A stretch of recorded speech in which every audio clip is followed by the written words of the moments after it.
¿Alguna vez conociste a alguien que parecía estar en paz sin importar lo que pasara a su alrededor? No porque su vida fuera perfecta, sino porque había algo diferente en su interior. Algo que el dinero no compra y que los libros difícilmente enseñan. Esta noche vamos a explorar exactamente qué es ese algo. Y es muy probable que ya estés más cerca de ello de lo que crees. El tipo de paz que no se compra. ¿Alguna vez has conocido a alguien así? No es necesariamente la persona más exitosa de la habitación. No es la que tiene más dinero, ni la que habla más fuerte, ni la que ocupa el lugar más visible. Pero hay algo en ella que detiene tu mirada. Su calma es diferente. Cuando el mundo a su alrededor se agita, ella permanece serena. Cuando las conversaciones se llenan de queja y frustración, sus palabras traen algo diferente. Cuando todos compiten por ser vistos, ella simplemente está presente, sin necesidad de demostrar nada. Y lo más curioso es que esa paz que emana de ella no parece fabricada. No parece el resultado de una vida sin problemas. De hecho, si la conoces bien, sabes que ha pasado por cosas difíciles. Pérdidas. Decepciones. Momentos en que todo parecía derrumbarse. Pero algo en ella se transformó en ese proceso. Algo que los libros difícilmente pueden enseñar. Algo que no se logra con técnicas ni con esfuerzo puro. Algo que solo viene de un lugar muy profundo dentro del ser humano. Esta noche vamos a explorar ese algo. Vamos a hablar de las señales de un alma que ha encontrado la paz verdadera. No la paz de una vida sin tormentas, sino la paz que permanece en medio de ellas. La paz que no depende de las circunstancias externas porque nació en un lugar donde las circunstancias no tienen acceso. Si estás buscando esa paz, o si sientes que ya la estás encontrando y quieres entender mejor lo que está ocurriendo dentro de ti, este mensaje es para ti. Quédate. Lo que vas a escuchar puede cambiar la manera en que ves tu vida, tus pruebas, tu propósito y a ti mismo. Señal 1. El corazón que ya no necesita el ruido. Vivimos en un mundo que tiene miedo al silencio. Lo llenamos con música, con pantallas, con conversaciones, con noticias, con notificaciones. Desde el momento en que abrimos los ojos hasta que los cerramos, el ruido externo nunca se detiene. Y en muchos casos, incluso cuando el ruido externo para, el ruido interno continúa. Los pensamientos que circulan sin dirección. Las preocupaciones que se repiten. Las conversaciones imaginarias que tenemos con personas que ni siquiera están presentes. La mayoría de las personas busca la paz como si fuera algo que debe encontrarse afuera. En una relación perfecta. En la cuenta bancaria correcta. En el reconocimiento de los demás. En el momento en que todo esté finalmente en orden. Pero hay personas que han descubierto algo diferente. Han descubierto que la paz no es un destino al que se llega cuando todo está bien.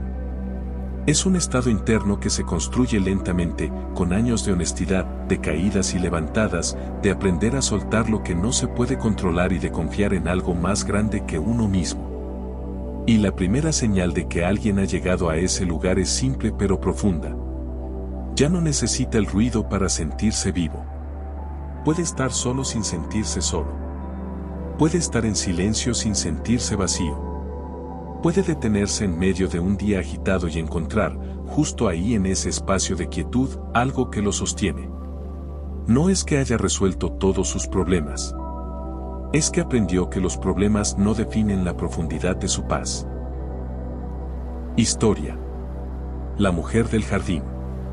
En un pueblo pequeño cerca de las montañas vivía una mujer llamada Elena. A sus 53 años, Elena había vivido más de lo que la mayoría imagina. Había enviudado joven. Había criado a 3 hijos sola con lo que sus manos podían producir. Había atravesado enfermedades, deudas, y momentos en que la duda sobre si las cosas mejorarían algún día era más grande que la certeza. Sin embargo, quienes la conocían decían siempre lo mismo. Hay algo diferente en Elena. No era que su vida fuera fácil. era que ella no parecía aplastada por el peso de su vida. Cada mañana, antes de que el pueblo despertara, Elena salía a su pequeño jardín. No para hacer nada en particular. Solo para estar ahí. Para escuchar el sonido de los pájaros que comenzaban su día. Para sentir el aire fresco antes de que el sol lo calentara. Para mirar las plantas que ella misma había sembrado y ver cómo crecían, despacio pero con certeza. Era su momento de silencio. Y en ese silencio no había vacío. Había algo que ella misma no sabía describir con palabras pero que reconocía como la cosa más real de su día.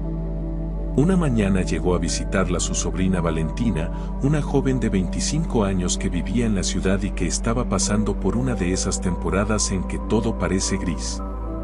El trabajo la agotaba. Las relaciones la decepcionaban. Y por más que buscaba ese algo que la hiciera sentir que valía la pena levantarse cada día, no lo encontraba. Valentina se sentó junto a Elena en el jardín. Por un rato ninguna habló. Solo estuvieron ahí, con el sonido del viento y el olor a tierra húmeda. Finalmente Valentina dijo: «Tía, ¿cómo lo haces? Has pasado por tantas cosas y aún así siempre pareces estar bien. Yo tengo todo lo que supuestamente necesito y me siento perdida». Elena no respondió de inmediato. Siguió mirando las plantas. Luego dijo algo que Valentina no esperaba.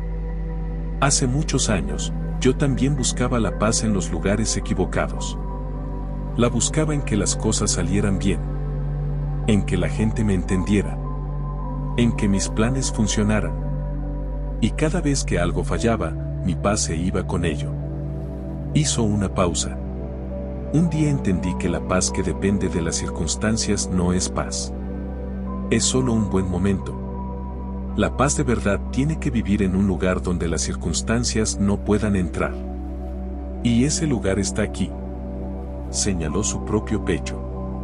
¿Y cómo llegaste ahí?, preguntó Valentina. Elena sonrió.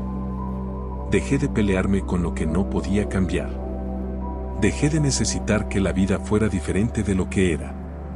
Y empecé a confiar en que cada cosa que llegaba, buena o difícil, tenía algo que enseñarme.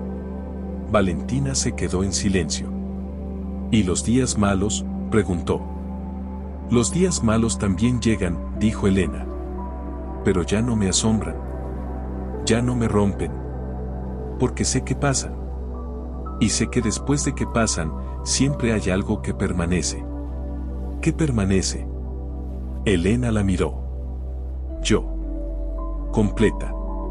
Respira profundo por un momento. Lleva esa respiración hasta el centro de tu cuerpo. ¿Hay algún lugar dentro de ti que reconoce lo que Elena describió? Un lugar donde sabes, más allá de todo el ruido, que hay algo que permanece. Señal 2. La paz con lo que no se puede cambiar. Una de las señales más claras de un alma que ha madurado espiritualmente es su relación con el destino. No hablamos de resignación. No hablamos de pasividad. Hablamos de algo mucho más poderoso, la capacidad de aceptar lo que no se puede cambiar sin que esa aceptación destruya la paz interior.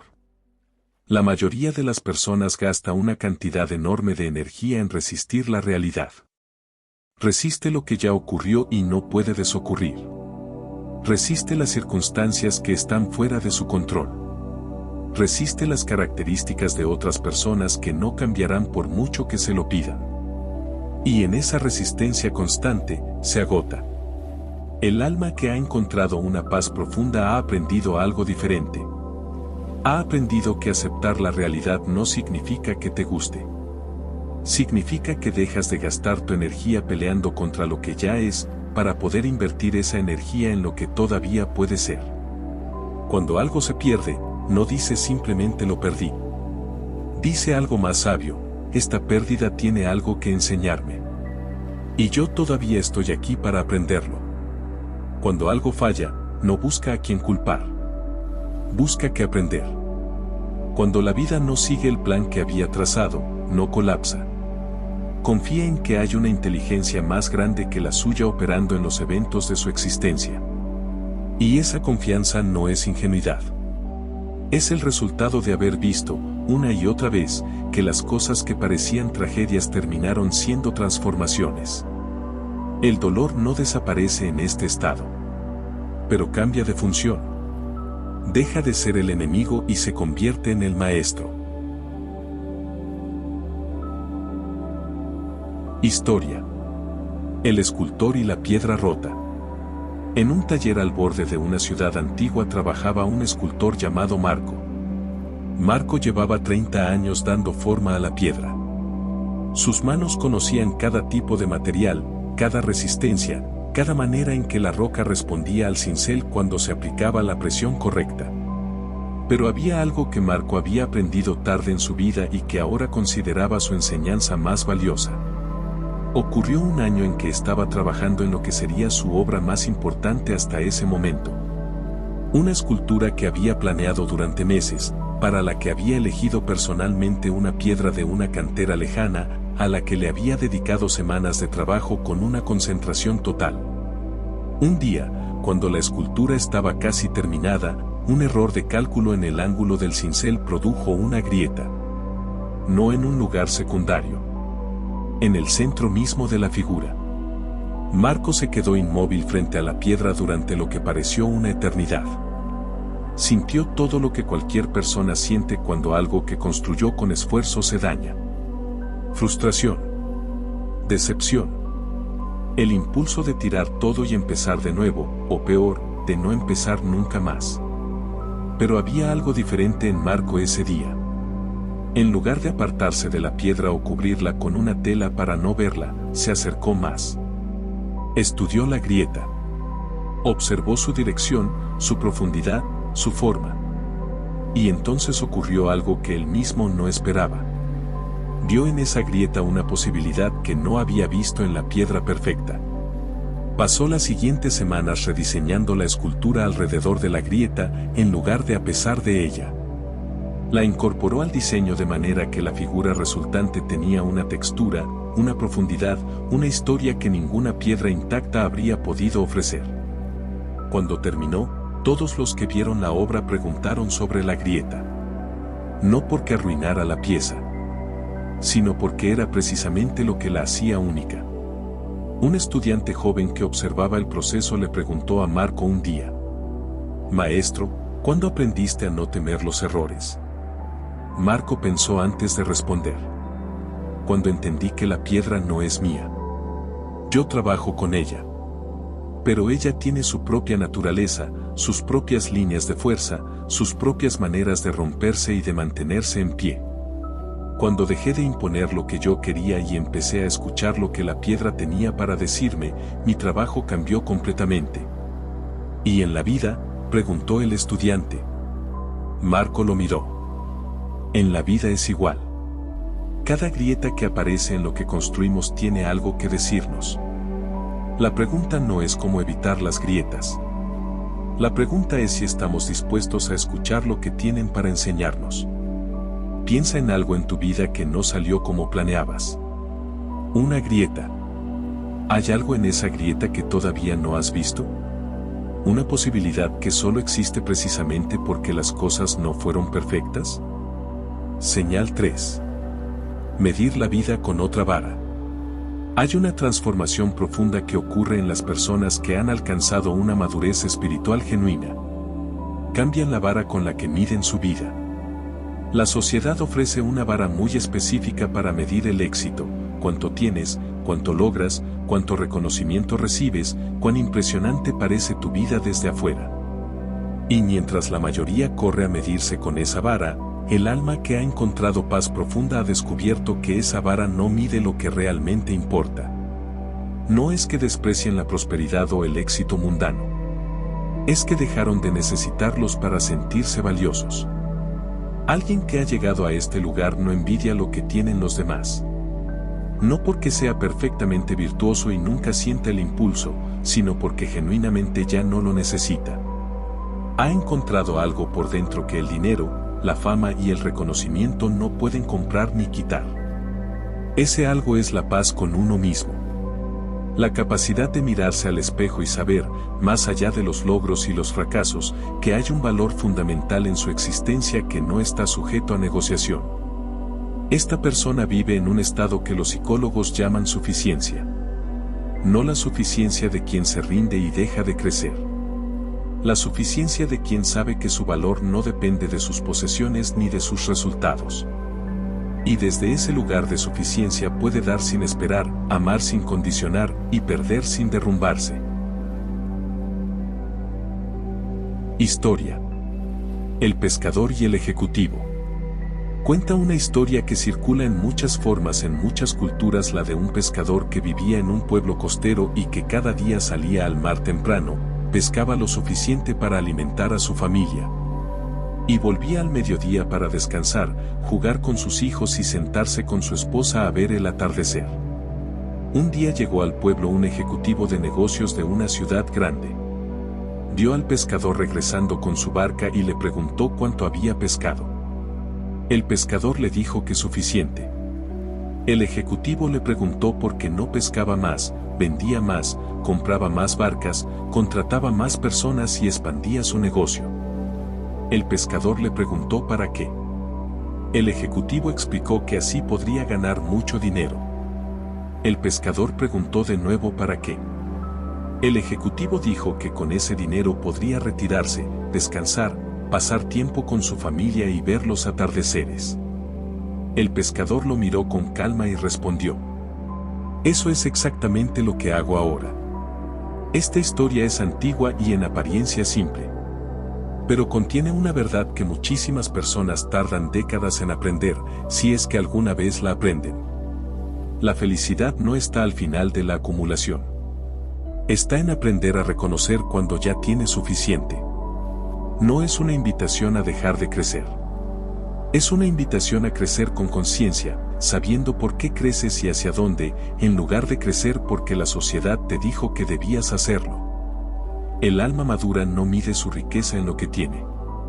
La mide en cuánta gratitud puede encontrar en lo que ya es. Señal 4. La grandeza que no necesita reconocimiento. Una de las paradojas más hermosas del crecimiento espiritual es esta. Cuanto más profunda es la sabiduría de una persona, menos necesidad tiene de demostrarla.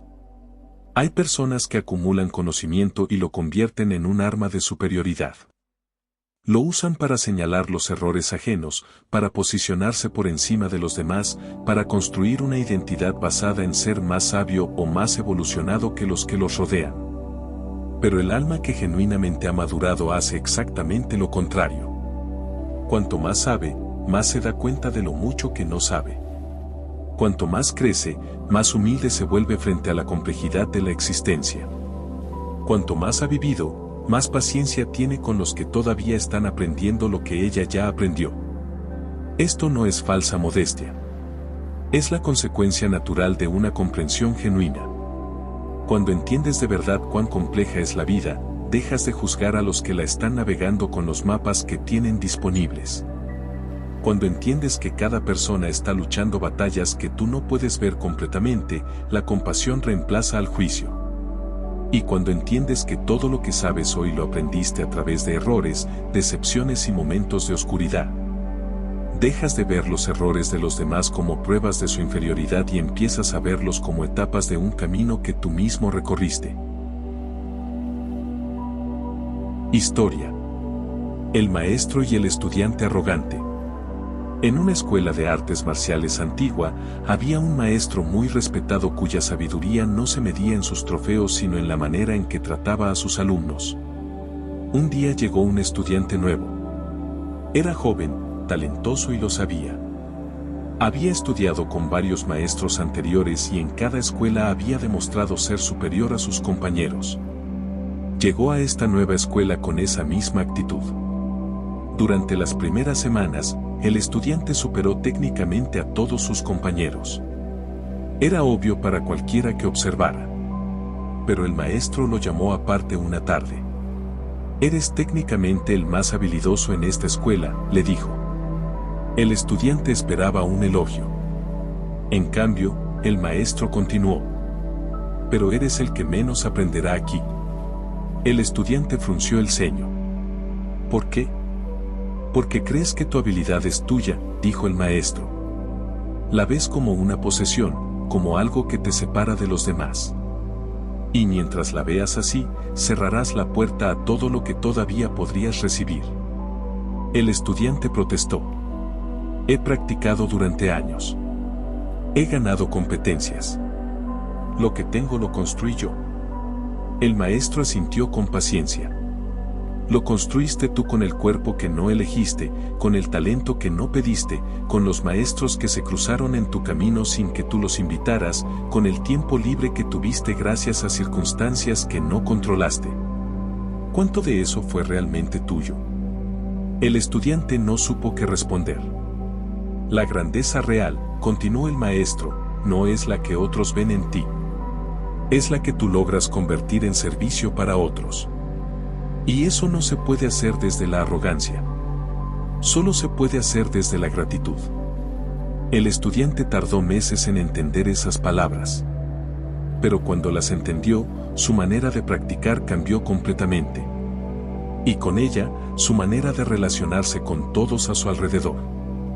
Años después, cuando él mismo era maestro, sus estudiantes decían siempre lo mismo. Hay algo diferente en él. Enseña como si lo que sabe fuera un regalo que recibió y que ahora quiere compartir, no como si fuera algo que lo hace mejor que los demás. Piensa en algo que sabes o que has logrado. ¿Lo sientes como una posesión que te define? ¿O como algo que recibiste y que ahora puedes ofrecer? Señal 5. El poder de soltar.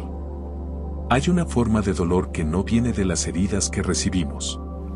Viene de las heridas que decidimos conservar. Guardar un rencor es como tomar un veneno y esperar que enferme la otra persona.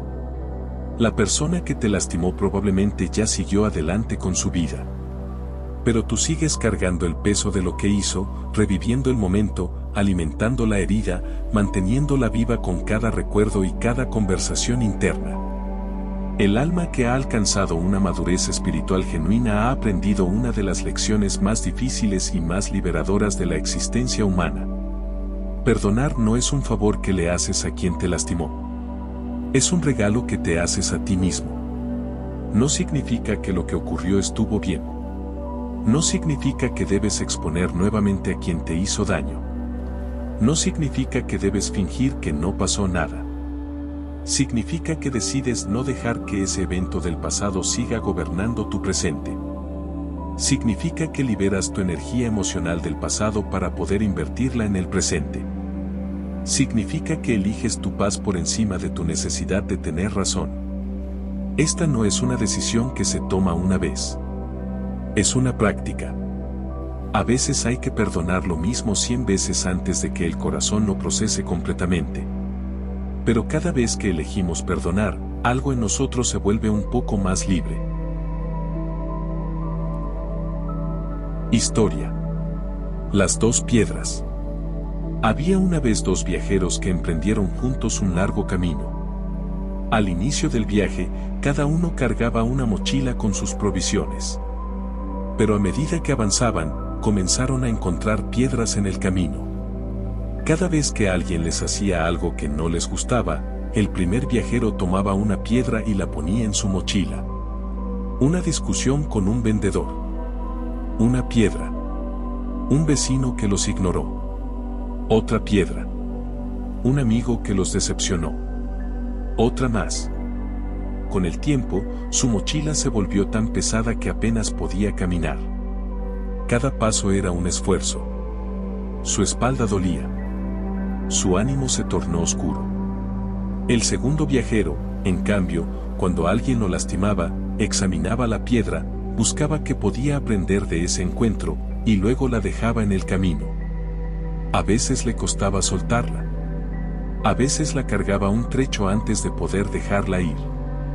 Pero la dejaba. Al cabo de muchos meses de camino, el primer viajero ya no podía avanzar. Se detuvo, agotado, resentido, sin energía para seguir. El segundo llegó a su destino con la espalda recta y la mirada clara. No porque hubiera tenido menos dificultades.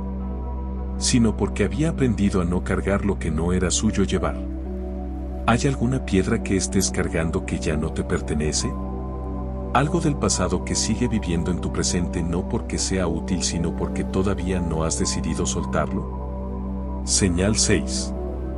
La gratitud como forma de ver. Existe una diferencia fundamental entre la persona que vive mirando lo que le falta y la persona que vive reconociendo lo que tiene. No es una diferencia de circunstancias. Es una diferencia de percepción.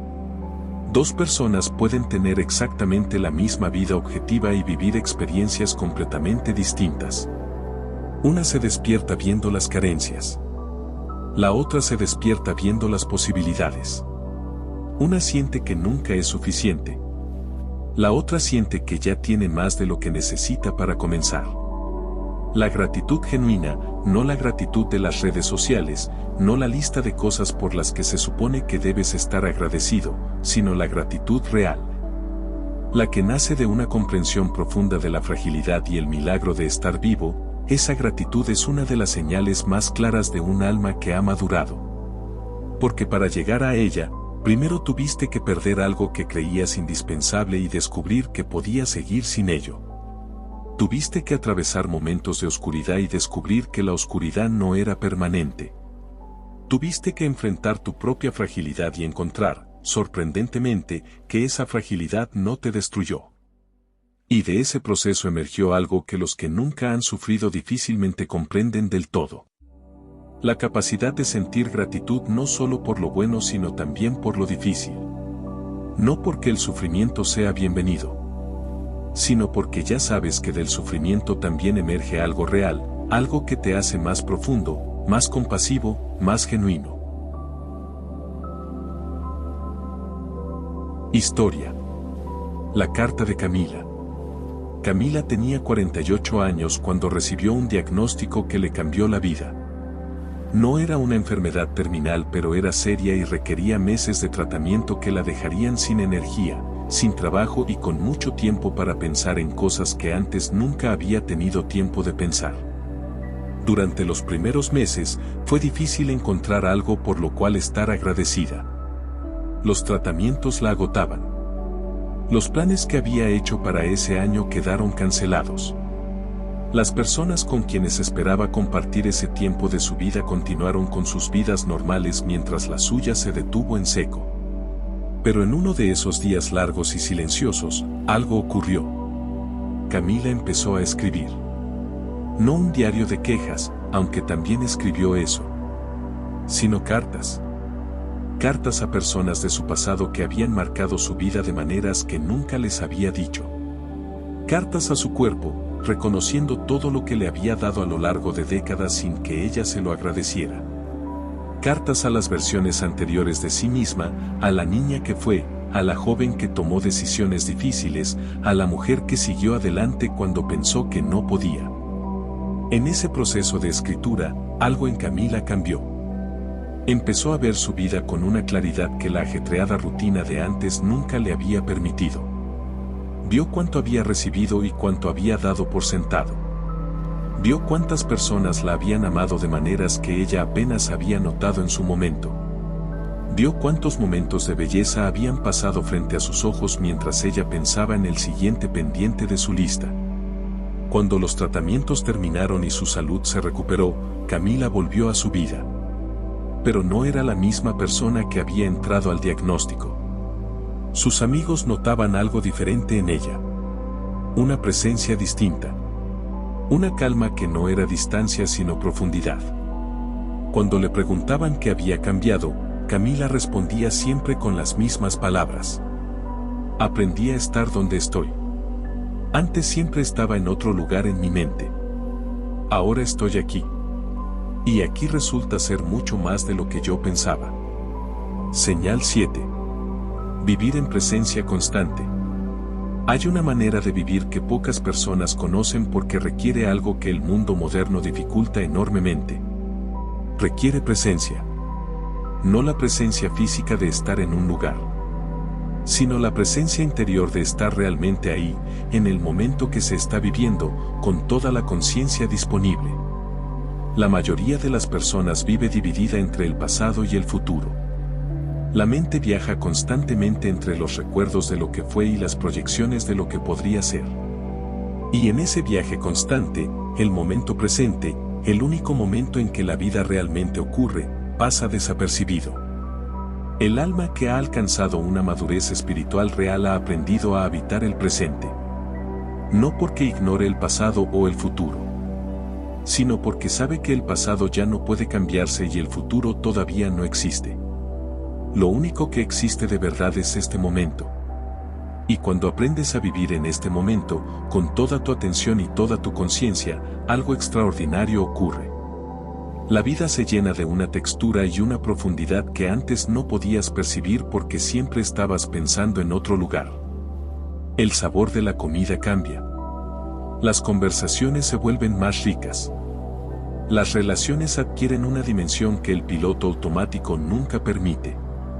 Y la paz que buscabas en el futuro, cuando todo estuviera resuelto, descubres que ya estaba aquí, esperando que llegaras. Historia. El artesano y el reloj. En un taller de relojes trabajaba un anciano artesano llamado Bruno. Bruno había pasado 40 años reparando relojes de todo tipo. Relojes de pared enormes con mecanismos complicados, relojes de bolsillo delicados que habían pertenecido a varias generaciones de una familia. Relojes modernos con tecnología que él apenas entendía pero que aprendía porque su amor por el oficio era mayor que su comodidad con lo conocido. Un día llegó a su taller un joven que había heredado el reloj de su abuelo. Era un reloj antiguo que había dejado de funcionar. Mientras Bruno trabajaba en el reloj con una concentración absoluta, el joven lo observaba. ¿No se aburre haciendo siempre lo mismo?, preguntó el joven. Bruno levantó la vista brevemente y sonrió. Nunca hago lo mismo. Cada reloj es diferente. Cada uno tiene su propia historia, sus propios desgastes, su propia manera de haberse detenido. El joven guardó silencio un momento. ¿Qué le enseñaron los relojes sobre la vida?, preguntó con genuina curiosidad. Bruno dejó sus herramientas por un momento. Que el tiempo es lo único que realmente no puedes recuperar. Los relojes pueden repararse. Los mecanismos pueden reemplazarse. Pero el tiempo que pasó mientras el reloj estuvo detenido no vuelve. Hizo una pausa. Por eso me tomo el mío en serio. Cada pieza que toco, la toco completamente. Cada cliente que entra por esa puerta, lo recibo completamente. Porque ese momento, ese exacto momento, es todo lo que existe. El próximo todavía no llegó. El anterior ya no está. El joven miró el reloj que Bruno tenía en sus manos. ¿Y no le asusta que el tiempo se acabe? Bruno lo pensó. No. Porque el tiempo que estoy usando bien no se desperdicia. Y el tiempo que se acaba bien vivido es el mejor legado que uno puede dejar. ¿Dónde está tu mente en este momento? ¿Está aquí, con estas palabras, con esta respiración, con este momento? ¿O está en otro lugar, en el pasado o en el futuro? Solo nota dónde está. Sin juicio. Con curiosidad. Señal 8. Soltar el mundo para ganarlo todo. Una de las paradojas más profundas del crecimiento espiritual es esta. Cuando dejas de aferrarte al mundo, el mundo pierde su poder sobre ti. Y paradójicamente, cuando el mundo pierde su poder sobre ti, puedes relacionarte con él de una manera mucho más libre, generosa y auténtica. El miedo a perder es uno de los mayores generadores de sufrimiento humano. Miedo a perder el dinero. Miedo a perder el estatus. Miedo a perder las relaciones. Miedo a perder la salud. Miedo a perder la imagen que construiste de ti mismo. Y ese miedo nos hace actuar de maneras que contradicen nuestros propios valores. Nos hace aferrarnos a cosas que deberían fluir. Nos hace controlar a personas que deberían ser libres. Nos hace acumular lo que deberíamos compartir. El alma que ha madurado espiritualmente ha aprendido a vivir con las manos abiertas. No porque sea indiferente a lo que tiene, sino porque comprende que nada de lo que tiene le pertenece de manera permanente. Todo lo que está aquí hoy puede estar ausente mañana. Y esa comprensión no es trágica. Es liberadora. Porque cuando dejas de necesitar conservar todo, puedes disfrutar todo de manera mucho más plena. Cuando dejas de tener miedo de perder, puedes dar de manera mucho más generosa. Y cuando dejas de necesitar controlar los resultados, puedes actuar desde un lugar mucho más auténtico y profundo. Historia. El jardín de invierno. Una mujer llamada Rosa tenía el jardín más hermoso de su calle. Cada primavera y cada verano, su jardín era una explosión de color. Sus vecinos lo admiraban. Los transeúntes se detenían a mirarlo. Rosa lo cuidaba con una dedicación que iba más allá del hobby. Era su forma de expresión, su lugar de paz, su obra de arte personal. Pero todos los años, cuando llegaba el invierno, el jardín moría. Las flores se marchitaban. Los colores desaparecían. La tierra quedaba oscura y silenciosa bajo el frío. Y todos los años, los amigos de Rosa le decían lo mismo. ¿No te entristece ver tu jardín así en invierno? Durante muchos años, Rosa decía que sí.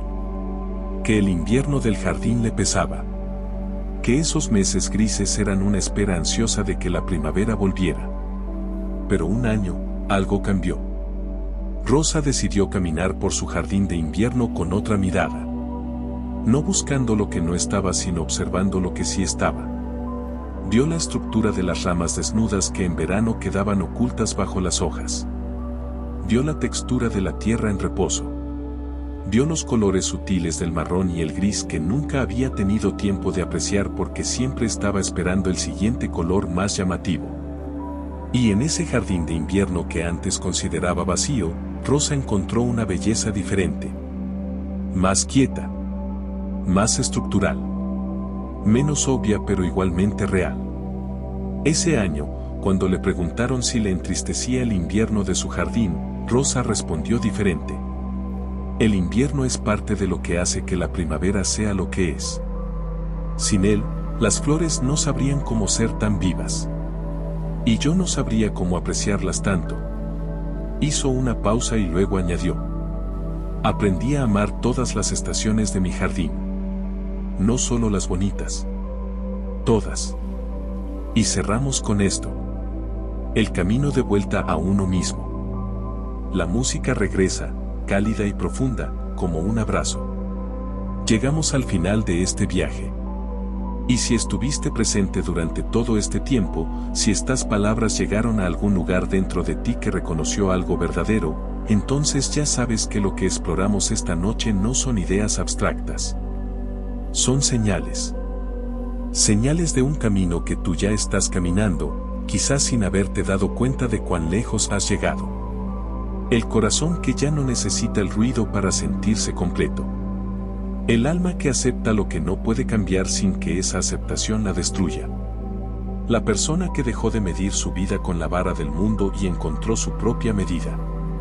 La sabiduría que se vuelve más humilde cuanto más profunda es. El perdón que no es debilidad sino la forma más alta de fortaleza. La gratitud que encuentra belleza no solo en lo bueno sino también en lo difícil. La presencia que habita el momento en lugar de vivir dividida entre el pasado y el futuro.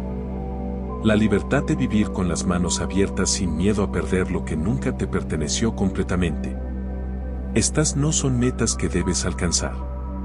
Son estados que ya existen dentro de ti, esperando que el ruido disminuya lo suficiente para que puedas escucharlos. El camino de vuelta a uno mismo no es un camino hacia otro lugar. Es un camino hacia aquí. Hacia este momento. Hacia esta respiración. Hacia la persona que eres cuando dejas de ser lo que el mundo te pide que seas. Y ese camino no termina. Se profundiza. Cada experiencia, cada pérdida, cada alegría, cada momento de oscuridad y cada instante de luz, todo forma parte del mismo proceso de llegar a ser más completamente lo que ya eres en tu esencia. No tienes que apresurarte. No tienes que llegar a ningún destino para ser suficiente. Eres suficiente ahora mismo, en el punto exacto del camino donde estás, con todo lo que todavía tienes por aprender y todo lo que ya sabes aunque no siempre lo recuerdes. La paz que buscas no está al final del camino. Está en la manera en que decides caminar. Buenas noches. Y buen camino.